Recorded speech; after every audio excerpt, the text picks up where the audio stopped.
রাসূলের সুন্নাহ ভালো লাগে না, রাসূলের সুন্নাহ ভালো লাগে না, কিন্তু নাম হলো আশিকে রাসূল।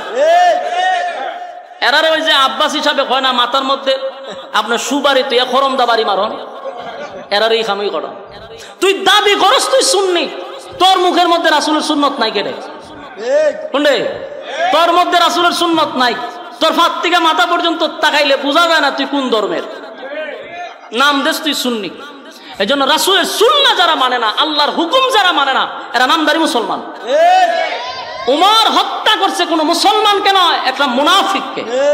তাই উমরের বিচার এটা সঠিক, আল্লাহ পছন্দ করছে। এই জন্য আল্লাহ আয়াত নাজিল করে, কারণ টেনশন করার কোনো কারণ নাই, উমরকে ফাঁসি দিওয়ান লাগবে না, উমর সঠিক বিচার করছে।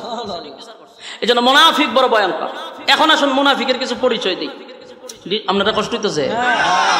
আলোচনা যদি ফাউন্ডেশন না বুঝেন তাহলে উপরে উঠবেন কেমনে? ফাউন্ডেশন শক্ত না হইলে কিন্তু বিপদ আছে। আলোচনার মেইন বুঝতে হবে, এরপরে সামনে আগাবো ইনশাআল্লাহ। সালাগুনা কোন ইহুদি শুধু ইহুদি মুনাফিক না, কোন খ্রিস্টান মুনাফিক না, কথা বুঝতেছে? কোন ইহুদি মুনাফিক না, কোন খ্রিস্টান মুনাফিক না, কথা খুব মনোযোগ দিয়ে শুনবেন। কোন সনাতন ধর্ম হিন্দু যারা, এরাও মুনাফিক না। মুনাফিক কারা? যারা নামদারি মুসলমান, এদের মধ্যে হলো মুনাফিক। যারা লেবেল লাগায় আমি মুসলমান, কিন্তু ইসলামের সবচেয়ে ক্ষতি তারা করে, এরাই হলো মুনাফিক। কোন ইহুদি মুনাফিক হতে পারে না যতক্ষণ না সেই নামদারি মুসলমান না হয়, যে আমি ঈমান আনছি এই কথা বলবে কিন্তু ঈমানের কোনো কাজ করবে না, এই হলো মুনাফিক। সম্মানিত শুধু এখন আসুন, ইসলামের সবচেয়ে বেশি ক্ষতি কিন্তু করছে মুনাফিকরা। আল্লাহ রাসূল কিন্তু কথা বলে গেছে, ইহুদি খ্রিস্টানরা এত ক্ষতি করে নাই যেই ক্ষতি মুনাফিকরা করছে। কেন? কারণ মুনাফিকের চিনা বড় কঠিন।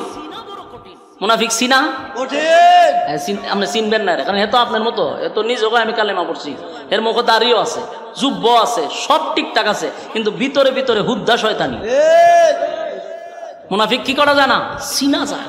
এই জন্য ক্ষতিটা করতে পারে সহজে। আজকে ইসলামের 12টা বাজাইতেছে কেডা? লেবাস দাড়ি, বলুন কোন দাড়ি? এরা চিনা যায় না। এরা দেখতে বোঝা যায় বহুত বড় আল্লামা, কিন্তু ইসলামের 12টা বাজাইতেছে। কথা কন না কেটে? এই পবিত্র মঞ্চটাকে তারা যাত্রা ফালা বানায় নিছে, কিন্তু দেখতে তো বোঝা যায় বহুত বড় আল্লামা। ইসলামের 12টা কিন্তু সাধারণ পাবলিকে বানায় না, কোন রাজনীতিবিদরাও ডাইরেক্ট ইসলামের ক্ষতি করতে পারে না, কিন্তু একদারি লেবাসদারিরা ইসলামের ক্ষতিটা করে। রাসূলের যুগে এরকম ক্ষতি করছে। এবার আসুন, রাসূল সাল্লাল্লাহু আলাইহি সাল্লামের কাছে একবার একটা লিস্টই আসছে। কিসের লিস্টই? মুনাফিকের লিস্ট। বলুন কিসের লিস্ট?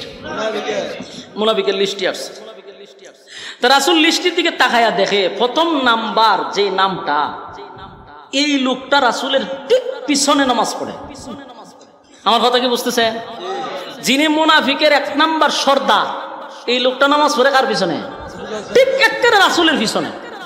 রাসূলের যেমন দাড়ি মাশাআল্লাহ তার ওই রকম দাড়ি, রাসূলের মাথায় পাগড়ি, বেচারার মাথায় পাগড়ি, রাসূলের পকেটে মিসওয়াক, বেচারার পকেটেও মিসওয়াক। মানে এই লোক হইল মুনাফিকের প্রথম নাম্বারে নাম। আল্লাহর রাসূল শোনার পরে কোন কারো কাছে বলেও নাই, শব্দ করে নাই। রাসূল চিন্তা করে যায়, সভ্য না, সেই লোক দিয়ে আমার পিছনে নামাজ পড়ে, হেনি এরকম কামলা। রাসূল কারো কাছে বলে নাই। ইসলামের অনেক ক্ষতি সে করতেছে। কিছুদিন পরে এই লোকটা মারা গেছে, ওই যে সবচেয়ে বড় লিডার যে মারা গেছে, তো তার ছেলের নাম হলো আব্দুল্লাহ, আর যে মারা গেছে মুনাফিক তার নাম হলো আব্দুল্লাহ ইবনে উবাই ইবনে সুলুল, মুনাফিকের সর্দার। তার ছেলে হইল আব্দুল্লাহ। এই আব্দুল্লাহ আবার রাসূলের একজন সাহাবী, এবং সে মুনাফিক নয়, রাসূলের একজন মহব্বতের সাহাবী, মানে মুনাফিকের ছেলে। সে রাসূলের কাছে কান্না শুরু করছে। আল্লাহ রাসূল জায়গায় কান্দো কা? তো কান্দিও জন আমার আব্বা মরে গেছে। তো রাসূল জানেনি হের আব্বা যে কোন কামলা, কথা না, হে যে রাসূলের কাছে কাঁদতেছে যে আমার আব্বা মরে গেছে, এই জন্য কান্দি। রাসূল কত আমি কি করতাম? আব্দুল্লাহ কান্দে কান্দে আর হুজুর আমি জানি আমার বাপ বেশি সুবিধার আছেন না, দেখতে মক্কার ইমাম দেখা গেছে, কিন্তু ভিতরে হুদ্দা শয়তানি আছে। আমি জানি হুজুর, আপনিও জানেন, কিন্তু আমার তো বাপ, আমার তো কষ্ট লাগে, কাঁদতেছে। আল্লাহর নবী বলেন, আব্দুল্লাহ তোমার কান্না দেখে আমার আফসোস হয়, আমি এখন কি করতে পারি বলো? তোমার আব্বা কি ছিল না ছিল আমি তোমার কাছে এটা বলতে চাই না, কারো কাছে আমি এটাই পর্যন্ত বলি নাই। সন্তান হইয়া তুমি যেহেতু বুঝতে পারছো, এখন বলো আমি নবী তোমার জন্য কি করতে পারি? আব্দুল্লাহ কান্দে আর বলে, নবী গো, আমি জানি আমার আব্বা আপনার পিছনে বরাবর নামাজ পড়তো, বরাবর নামাজ পড়তো, কিন্তু আমার আব্বা যে ইসলামের 12টা বাজাইতো সেটাও আমি জানি। আগে নবীজি, আমার আব্বা তলে তলে ইসলামের ক্ষতি করছে, আপনাকে মারার জন্য ষড়যন্ত্র করছে, কিন্তু আমার আব্বা মারা যাওয়ার পরে আমি সন্তান হিসাবে আমার কষ্ট লাগে। আমি জানি আমার বাবা ভালো ছিল না। আল্লাহর নবী বলেন, এখন আমার করণীয় কি? আব্দুল্লাহ বলে, নবী গো, আমার দিলটা সাক্ষী দেয়, আমার দিলটা সাক্ষী দেয়, আপনি নবী যদি আমার আব্বার জানাজাটা পড়ায়া দিতেন, তাহলে আমার দিলটা সাক্ষী দেয় আল্লাহ রাব্বুল আলামিন আপনার জানাজার বরকতে আমার আব্বারে মাফ করে দিত। এটা কার ধারণা? ছেলের ধারণা। আব্দুল্লাহ বলে, নবী গো, আমার দিলটা সাক্ষী দেয় গো নবী, আপনি নবী যদি আমার আব্বার জানাজা পড়ায়া দেন, তাহলে আমার আব্বার আপনার জানাজার বরকতে আমার আব্বার জিন্দেগির গুনাহ মাফ করে দিবে। আল্লাহর নবীর তো মায়া দয়ার কোনো অভাব ছিল, কথা কয় না? ওমা আরসালনাকা ইল্লা রাহমাতাল লিল আলামিন। আল্লাহর নবীর মায়া দয়ার কোনো অভাব ছিল না। আব্দুল্লাহ যখন নবীর কাছে প্রস্তাব দিল, নবী গো, আমার আব্বার জানাজা পড়ায়া দিলে আমার দিলে সাক্ষী দেয় আমার আল্লাহ আমার বাবারে মাফ কইরা দিবে। নবীর মায়া দয়ার কোনো অভাব নাই। নবী চিন্তা করলো, আমার একটা জানাজা পড়ায়া দিলে যদি তার আব্বারে আমার আল্লাহ মাফ করে দেয়, অসুবিধা কি আমি জানাজা পড়ায়া দিব? সুবহানাল্লাহ। আমি জানাজা পড়ায়া দিব। নবীর মহব্বত আর ভালোবাসা। আপনি যদি জানতেন যে আপনার বিরুদ্ধে এই লোকটা সব সময় ষড়যন্ত্র করে, আপনার মারার লেগে ষড়যন্ত্র করে, আপনার ক্ষতি করতেছে, হে মরলে তো জানাজা যেতেন না। কথা হয় না? আমরা গ্রামগঞ্জের স্বভাব আছে, মনেকে জানাজা যায় না, ফেলে খেলে বলে বাপরে বাপে জ্বালাই লিছে, হে জ্বালাই লিছে, এই জন্য এর জানাজা তুই যায় না। কিন্তু আল্লাহর হাবিব এত কিছু জানার পরে আব্দুল্লাহরে বলেন, আব্দুল্লাহ ওয়াদা দিলাম আমি তোর আব্বার জানাজা পড়ায়া দিব। সুবহানাল্লাহ। আব্দুল্লাহ তো সাহাবী, একটা সেকেন্ড তো নবীর কাছে দাঁড়ায় নাই। দাঁড়াইছে না, একটা দৌড় মারছে, দৌড় মেরে গেছে, নবীর কাছ থেকে চলে গেছে। এটার কারণ আছে। আব্দুল্লাহ যখন দৌড় শুরু করছে, সাহাবায়ে কেরাম আটকায়, এ মিয়া দৌড়ো কা, আমি এখানে থাকবো না। কারণ সাহাবী খুব চালাক, যদি নবীর কাছে দাঁড়ায় থাকি, রাসূল বলছে জানাজা পড়াইবার, দাঁড়ায় থাকলে জিবরাইল হবে ভরাইয়ের নাম, আয়াত নাজিল হয়ে যাবো। সেজন্য আমি এনতে সরে যাই, কি চালু দূরে গেছে। আব্দুল্লাহ করছে কি, গোটা মদিনার অলিতে গলিতে চতুর্দিক দিয়া পাবলিসিটি করলো, তোমরা জানো নি আমার আব্বার জানাজা কিন্তু বিশ্বনবী পড়াবে। গোটা মদিনায় অলিতে গলিতে ছড়াইয়া দিছে যে আমার আব্বার জানাজা বিশ্বনবী পড়াবে। আব্দুল্লাহ যখন মদিনার অলিতে গলিতে চতুর্দিক দিয়া জানায়া দিল আমার আব্বার জানাজা বিশ্বনবী পড়াবে, মদিনার মানুষ আতঙ্কে আছে, আশ্চর্য হয়ে গেছে, এটা কিভাবে সম্ভব? কারণ গোটা মদিনার মানুষ জানতো আব্দুল্লাহ ইবনে উবাই ইবনে সুলুল একটা টাটকা মুনাফিক ছিল, এটা মনে মনে সবাই জানতো। আমরা যখন আখাম কুখাম করবে, আমাদের ভাষের মানুষ কিন্তু বুঝতে পারবে, কথা হয় না? আপনি যখন দুর্নীতি করবেন, সাদাবাজি করবেন, টেন্ডারবাজি করবেন, আপনি ভাববেন না যে মানুষ আপনার চরিত্র জানে না, মানুষ জানে কিন্তু হয়তো বা আপনার ভয়ে বলে না, কারণ আপনি তো জালেম। আপনি জালেমের ভয়ে মানুষ মুখ খুলে না, কিন্তু আপনার অপকর্ম সবার জানা আছে। বাস্তব না বাস্তব? এই আব্দুল্লাহ ইবনে উবাই ইবনে সুলুল হে যে খারা শয়তান, এটা মদিনার মানুষ জানতো কিন্তু ভয়ে বলতো না। ডাইরেক্টলি এর কোনো আগামে যত বড় শয়তান এটি ধরা ছোঁয়ার বাইরে, শয়তান ঠিক নেই, ডাইরেক্ট ধরা যায় না। আব্দুল্লাহ যখন গোদা মদিনার অলিতে গলিতে ছড়াইয়া দিছে যে আমার আব্বার জানাজা পড়াবে বিশ্বনবী, মদিনার মানুষকে সব বনস করে দিছে। এত বড় টাটকা মুনাফিকের জানাজা রাসূল পড়াবে, এটা হতে পারে না। মানুষ আশ্চর্য হয়ে গেছে। চতুর্দিক দিয়া মানুষের কানে পৌঁছে দিছে আমার আব্বার জানাজা পড়াবে, আল্লাহর নবী জানাজা পড়াবে। চতুর্দিক দিয়া যখন ঘোষণা করে দিল, এই পাবলিসিটি যখন মুনাফিকের কানে গেছে, কারণ আব্দুল্লাহ ইবনে উবাই ইবনে সুলুলের কিছু সেলা ফেলা আছে না নাই? এর বিশাল একটা গোডেল আছিল, এর একটা গ্যাং আছিল, প্রচুর বড় গ্যাং, যেটা দিয়ে ইসলামের ক্ষতি করত। ওই 1000 মুনাফিকের কানে খবর ফুটছে যে আমাদের নেতার জানাজা আব্দুল্লাহর পুত্র মোহাম্মদ পড়াবে। 1000 মুনাফিকে কয়টা কেমনে সম্ভব? সারাটা জীবন বেচারার বিরোধিতা করলাম, সারাটা জীবন ইসলামের 12টা বাজাইলাম, যার নেতৃত্বে করলাম, এই লোকের জানাজা যদি আব্দুল্লাহর পুত্র মোহাম্মদে পড়ায়, এই জানাজা দেখতে হবে। বলুন পড়বে না দেখবে? দেখতে হবে। গোটা মদিনায় চতুর্দিক দিয়ে ঘোষণা হয়ে গেল, এই আল্লাহর হাবিব জানাজা পড়াবে, আব্দুল্লাহ ইবনে উবাই ইবনে সুলুলের জানাজা পড়াবে, আব্দুল্লাহ ইবনে উবাই ইবনে সুলুলের জানাজা পড়াবে। চতুর্দিক দিয়া যখন খবর হয়ে গেল, এই খবরটা হযরত ওমরের কান পর্যন্ত গিয়া পৌঁছে গেছে। মনোযোগ দিয়া শুনেন, ওই আরেক আয়াতে কইছিলাম, কয়টা আয়াত কইছি? 2টা, একটা তো শেষ, আরেকটা আয়াতে কেন নাজিল হইছে আইতাছি আপনার সামনে, এজন্য একটু মনোযোগ দিয়া শুনে দিলে মজা পাইবে। এই আওয়াজ কার কানে গেছে? উমরের কানে গেছে। সবার খান আর উমরের খান বেশ কম আছে না নাই? চতুর্দিক দিয়া যখন ঘোষণা হয়ে গেছে আব্দুল্লাহ ইবনে উবাই ইবনে সুলুলের জানাজা পড়াবে, বিশ্বনবী কানে পৌঁছে গেছে।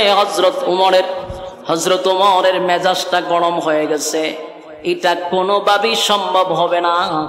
আল্লাহর নবীর সাহাবী হযরত ওমর রাগান্বিত হয়ে গেলেন, শরীরের রক্ত লাল হয়ে গেছে, মেজাজ গরম। এত বড় মুনাফিকের জানাজা কেমনে গো আমার নবী পড়াবে? যেই লোকটা আমার নবীর বিরোধিতা করলো, যেই লোকটা ইসলামের ক্ষতি করলো, যেই লোকটা জীবনটা ভর ইসলামের 12টা বাজাইলো, এমন লোকের জানাজা নবী কেমনে পড়াবে?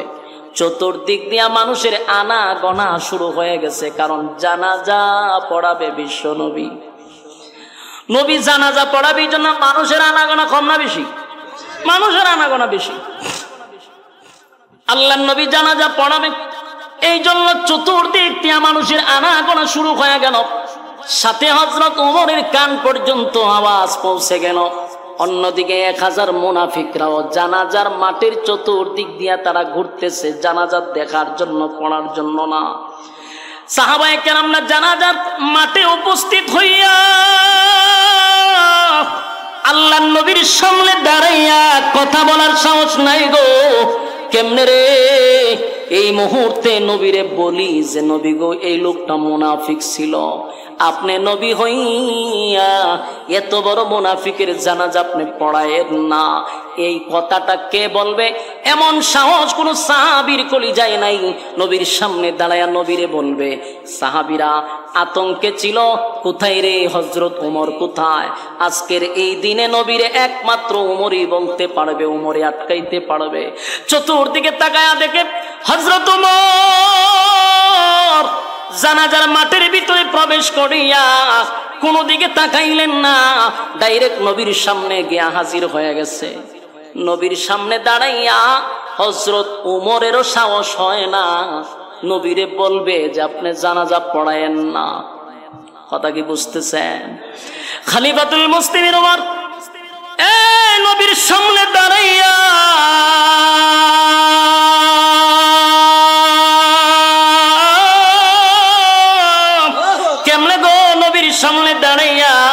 বলবে নবী আপনি জানাজা পড়ায়েন না, এই সাহসটা হযরত ওমরের ভিতরে নাই। হযরত ওমর চতুর্দিক দিয়া ঘুরতেছিল, বাড়তেছিল, চতুর্দিক দিয়া মানুষের আনাগোনা, 1000 মুনাফিকরা চতুর্দিকে ঘুরতেছিল। হযরত ওমর চতুর্দিক দিকে দাঁড়াইয়া নবীর একবার কাছে যায়, আবার পিছনে যায়। কেমনে রে, আমি নবীরে বলি আপনি জানাজা পড়ায়েন না। নবীর সামনে দাঁড়াইয়া হযরত ওমর মোমের মতো নরম হয়ে গেল। হঠাৎ করে উমরের কানের মধ্যে আওয়াজ আসতে লাগলো, মনে মনে ভাবতেছিল যে আমি ডাইরেক্ট না বলতে পারি, ইনডাইরেক্ট তো বলা যায়। সুবহানাল্লাহ। ওই আমি যে 2 নাম্বার আয়াত পড়ছি, ওই আয়াত হযরত ওমর তেলাওয়াত শুরু করছে। সুবহানাল্লাহ। নবীর কানে কানে গিয়া বলেন, নবীর কানে কানে বারবার হযরত ওমর বলতে লাগলো, বারবার নবীর কানে কানে গিয়া বলতে লাগলো, ইস্তাগফির লাহুম আও লা তাস্তাগফির লাহুম, ইন তাস্তাগফির লাহুম 70 মাররাতান ফালান ইয়াগফিরাল্লাহু লাহুম যালিকা বিআন্নাহুম কাফারু বিল্লাহি ওয়া রাসূলিহি ওয়াল্লাহু লা ইয়াহদিল কওমাল ফাসিকিন। হযরত ওমর আল্লাহর হাবিব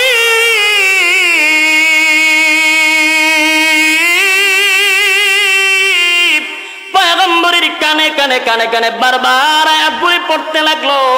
নবীজি চতুর্দিকে তাকায় দেখে উমর খালি চতুর্দিকে গোড়ায় আর বলে, ইস্তাগফির লাহুম আও লা তাস্তাগফির লাহুম, ইন তাস্তাগফির লাহুম আও লা তাস্তাগফির লাহুম। বারবার আয়াত পড়তেছে, বারবার আয়াত পড়তেছে, নবী শুনতেছে। হঠাৎ করে আল্লাহর পয়গম্বর বলেন, উমর রে, আমারে কি বুঝাইতে চাও, কি শোনাইতেছো, কি বুঝাইতে চাও? হে উমর, এতে রব্বে কারীম বলেছেন, আমি যদি কোনো মুনাফিকের জন্য 70 বার দোয়া করি, 70 বার দোয়া করি, আমার আল্লাহ দোয়া কবুল করবে না, আমার আল্লাহ দোয়া কবুল করবে না। এই আয়াত তুমি আমারে বারবার শোনাইতেছ, আমি যেন তার জন্য দোয়া না করি। এই আয়াতে আল্লাহ বলছেন 70 বারও যদি আপনি নবী হইয়া মুনাফিকের জন্য দোয়া করেন, আমি আল্লাহ আপনি নবীর দোয়া কবুল করব না। কি বুঝলেন? কিছু বুঝতেছেন? যেখানে নবীর দোয়া হোক, অভিশাপ হোক, সাথে সাথে আল্লাহ কবুল করে। নবীর দোয়া করছে, সাথে সাথে কবুল। সেখানে আল্লাহ নিজে বলে, আপনি নবী হইয়া 70 বারও যদি দোয়া করেন, কার জন্য? মুনাফিকের জন্য, আমি আল্লাহ আপনার দোয়া কবুল করব না। এখন চিন্তা করেন মুনাফিক কত নিকৃষ্ট। আল্লাহর নবী বলেন, উমর, এই আয়াতে রব্বে কারীম আমারে বলছে 70 বারও যদি দোয়া করি, আমার মালিক আমার দোয়া কবুল করবে না, দোয়া কবুল করবে না। উমর রে, আমি জানতে চাই, আমি নবীর ভিতরে আল্লাহ এত দয়া মায়া কেন দিল? এত মায়া, এত মহব্বত আমার ভিতরে আল্লাহ কেন দিল? আল্লাহ বলছে 70 বার দোয়া করলে কবুল করবে না। আমি নবীর মনটা চায়, কোনো নাফরমানের জন্য যদি 100 বার দোয়া করি, আমার আল্লাহ যদি এরপরও কবুল করে, আমি নবী এটা চাই। সুবহান। হযরত ওমর বলে, নবী গো, আমার আল্লাহ তো আপনাকে নিষেধ করছে মুনাফিকের জন্য দোয়া করতেন না, এরপরে কেমনে জানাজার মাঠে দাঁড়াইলেন, জানাজা পড়ার জন্য প্রস্তুতি নিলেন? ওগো নবীজি, এই লোকটা কত বড় মুনাফিক, এই লোকটা কত বড় গাদ্দার, জীবনটা বর আপনি নবীর বিরুদ্ধে ষড়যন্ত্র করলো, ইসলামের ক্ষতি করলো, তার জন্য বহু সাহাবায়ে কেরাম শাহাদাত বরণ করছে তার চক্রান্তের কারণে। এমন টাটকা একটা মুনাফিকের জানাজা আপনি কেমনে পড়াবেন, কেমনে পড়াবেন? আমি ওমর এটা বরদাস্ত করতে পারি না, সহ্য করতে পারি না। এই জন্যই বারবার বলি, ইস্তাগফির লাহুম আও লা তাস্তাগফির লাহুম, ইন তাস্তাগফির লাহুম 70 মাররাতান ফালান ইয়াগফিরাল্লাহু লাহুম যালিকা বিআন্নাহুম কাফারু বিল্লাহি ওয়া রাসূলিহি ওয়াল্লাহু লা ইয়াহদিল কওমাল ফাসিকিন। এই সমস্ত লোকের ব্যাপারে আমার আল্লাহ আপনাকে স্পষ্ট ঘোষণা করছে, যারা ফাসিক, যারা আপনি এবং রাসূলের, আল্লাহ এবং রাসূলের হুকুম এবং তরিকা অনুযায়ী চলে না, যারা জীবনভর রসুলের সঙ্গে কুফরি করছে, আল্লাহর সঙ্গে কুফরি করছে, এমন ব্যক্তির জন্য দোয়া করবেন না। 70 বার দোয়া করলে কবুল করব না। ওমর যখন বারবার নবীরে বারবার একই কথা বলতেছিল, আল্লাহর নবী বলেন, ওমর আমার উপর দিয়া মাতব্বরি কইরো না। বুঝতেছেন কথা? আল্লাহর নবী বলেন, এ ওমর আমার উপর দিয়া মাতব্বরি করো না। এই আয়াতটার মধ্যে আল্লাহ কি বলছে? বারবার তুমি পড়তেছ, আয়াতের মধ্যে আল্লাহ বলছে আমি দোয়া করব না, 70 বার দোয়া করলে কবুল করবে না। এই লই আয়াত। আয়াতের কোথাও তো লেখা নাই যে আমি মুনাফিকের জানাজা পড়াবো না। কথা কি বুঝতেছেন? উমর পড়ে, ইস্তাগফির লাহুম আও লা তাস্তাগফির লাহুম ইন তাস্তাগফির লাহুম 70 মাররাতান ফালান ইয়াগফিরাল্লাহু লাহুম। আয়াত রিপিট করতেছে। আল্লাহ এই আয়াতে বলছে একবার নয় 70 বার দোয়া করলে কবুল করব না।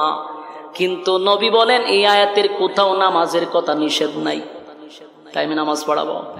কথা বুঝতেছেন? হযরত উমর আকাশের দিকে তাকাইয়া বারবার আসমানের দিকে তাকায় আর বলে, মালিক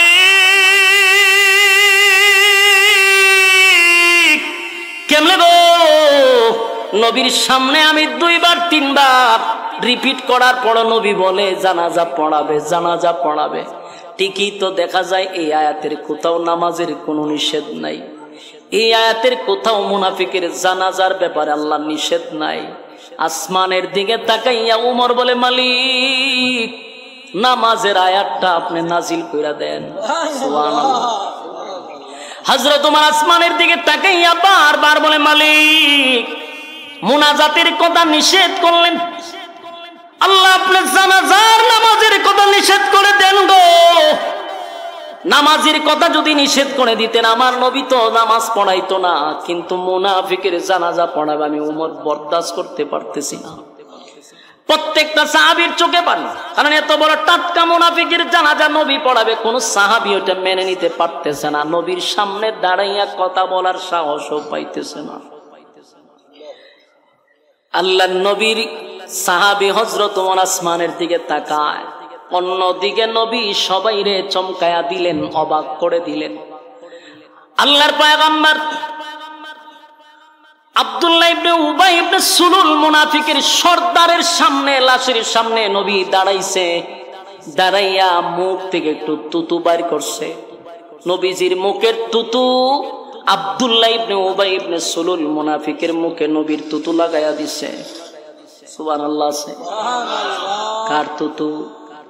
নবীর তুতুর দাম আছে না নাই?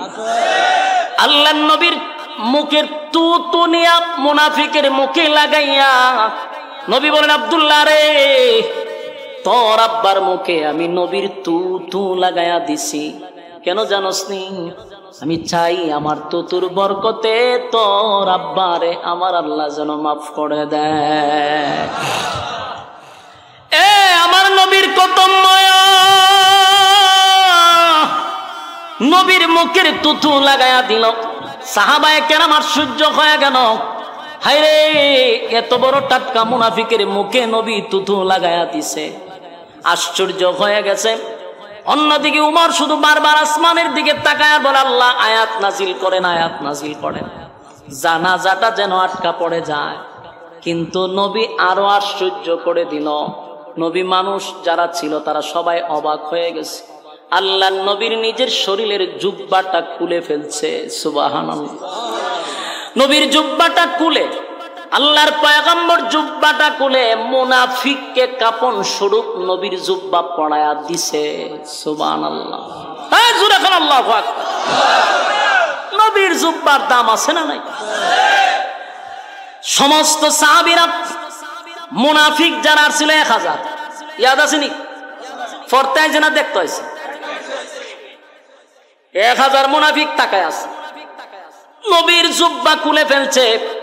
নবী লাশের সামনে দাঁড়াইয়া নবীর জুব্বাটা কুইলা ফলাইছে, কাপন স্বরূপ মুনাফিকরে পড়ায়া দিছে। সুবহানাল্লাহ। সাহাবায়ে কেরামরা এই দৃশ্য দেখা, সাহাবায়ে কেরাম এই দৃশ্য দেখা মাটিতে পইরা গইরাইয়া কান্না শুরু করে দিছে গো। সাহাবায়ে কেরাম মাটিতে পইরা কান্দে আর বলে, হায় রে, সাহাবী হইয়াও নবীর জুব্বা পাইলাম না, নবীর জুব্বা পাইলাম না, নবীর জুব্বা পাইলাম না। একটা টাটকা মুনাফিক হইয়া আমার নবীর জুব্বা মুবারক পাইল। মাঠের মধ্যে গইরাইয়া গইরাইয়া সাহাবায়ে কেরামরা কান্দে আর বলে, নবীর জুব্বা পাইছে, তার কত বড় কপাল। আল্লাহর নবী বলেন, আব্দুল্লাহ শুন,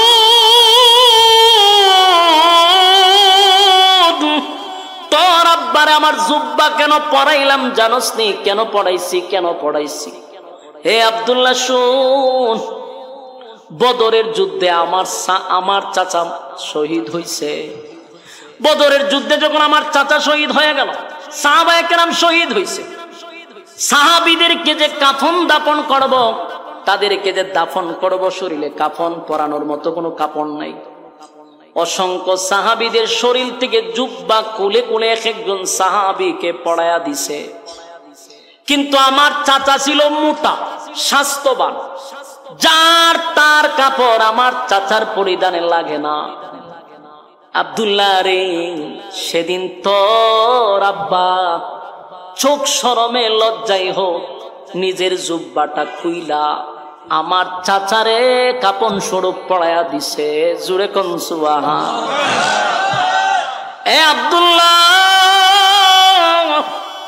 আমি তোর আব্বার কাছে ঋণী ছিলাম, তাই আজকে আমার জুব্বাটা তোর আব্বারে দিয়া আমি ঋণ থেকে মুক্তি হয়ে গেলাম, ঋণ মুক্ত হয়ে গেলাম, ঋণ থেকে মুক্ত হয়ে গেলাম। সুবহানাল্লাহ। নবী বলেন, আমার চাচারে তোর আব্বা জুব্বা পড়ায়া দিছিল, তাই আমি নবী তোর আব্বারে জুব্বা পড়ায়া দিলাম, ঋণ থেকে মুক্ত হয়ে গেলাম। সুবহানাল্লাহ। উপস্থিত সাহাবীরা এই দৃশ্য দেখার পরে 1000 মুনাফিক আসছিল জানাজার নামাজ দেখার জন্য। এই 1000 মুনাফিকের চোখ দিয়া পানি চলে আসছে।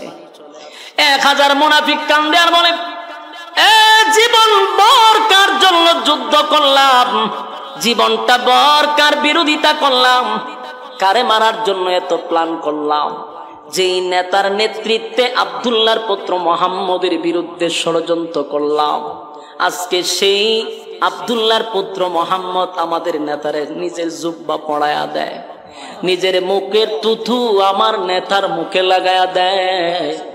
এই দৃশ্য দেখার পরে আমরা বুঝতে পারলাম, মুহাম্মদের শত্রুর জন্য যদি এত মায়া হয় গো, মুহাম্মদের বন্ধুর জন্য কত মায়া। এ যুবক ভাইরা, 1000 মুনাফিক, 1000 মুনাফিকের চোখের মধ্যে পানি, কান্দে আর বলে, না, অন্যায় করছি, অপরাধ কইরা বানাইছি, জীবনটা বরে নেতার পরামর্শে আব্দুল্লাহর পুত্র মুহাম্মদের বিরোধিতা করলাম। আজকে যা দেখলাম, এই লোকটা কোনোদিন খারাপ হতে পারে না। এই লোকটার ভিতরে এত মায়া আর মহব্বত, শত্রুর প্রতি যদি এত মায়া হয়, বন্ধুর জন্য কত মায়া হবে। আর শত্রু হতে চাই না, এবার আমরা বন্ধু হয়ে যাব। 1000 মুনাফিক জানাজার মাঠে মানুষকে সরাইয়া নবীর সামনে উপস্থিত। সুবহানাল্লাহ। নবীর সামনে আছে, বলে, আল্লাহর পয়গম্বর, যার জানাজা পড়ানোর জন্য আপনি দাঁড়াইছেন গো নবী, যার জানাজা পড়ানোর জন্য আপনি দাঁড়াইলেন, উনি হলেন আব্দুল্লাহ ইবনে উবাই ইবনে সুলুল, আমাদের নেতা। মুনাফিকদের লিডার ছিল এই আব্দুল্লাহ ইবনে উবাই ইবনে সুলুল। আমরা তার কর্মী, তার নেতৃত্বে আমরা ইসলামের ক্ষতি করতাম, তার নেতৃত্বে আপনার বিরুদ্ধে ষড়যন্ত্র করতাম, তার নেতৃত্বে আপনাকে মারার জন্য গভীর ষড়যন্ত্র চলত। ওগো নবীজি, আপনি তার জানাজা পড়ানোর জন্য দাঁড়াইছেন, আমার নেতার মুখে আপনি তুতু লাগাইছেন, আমার নেতার শরীরে আপনার জুব্বা কুইলা কাপন স্বরূপ পড়ায়া দিছেন। আজকের পর থেকে আপনার শত্রু হতে চাই না, আপনার বন্ধু হতে চায়, পড়ায়া দেন লা ইলাহা মুহাম্মাদুর রাসূলুল্লাহ। একটা জবান বন্ধ রাখবেন না, জুড়ে করুন সাল্লাল্লাহু আলাইহি ওয়াসাল্লাম। এ যুবক ভাইরা, এ দিলের কান লাগায় শুনেন, নবীর চরিত্র আর আখলাক দেইখা 1000 মুনাফিক কালেমা পয়রা ঈমান আনছে শুধু নবীর চরিত্র দেইখা। কথা হয় না? কার চরিত্র দেখ? আমার নবীর চরিত্র দেখ। সাধারণ চরিত্র, কথা হয় না দি, আজিম চরিত্র। বলুন কি চরিত্র? আজিম চরিত্র। আল্লাহ কোরআনে যার চরিত্রের সার্টিফিকেট দিচ্ছে। সুবহানাল্লাহ।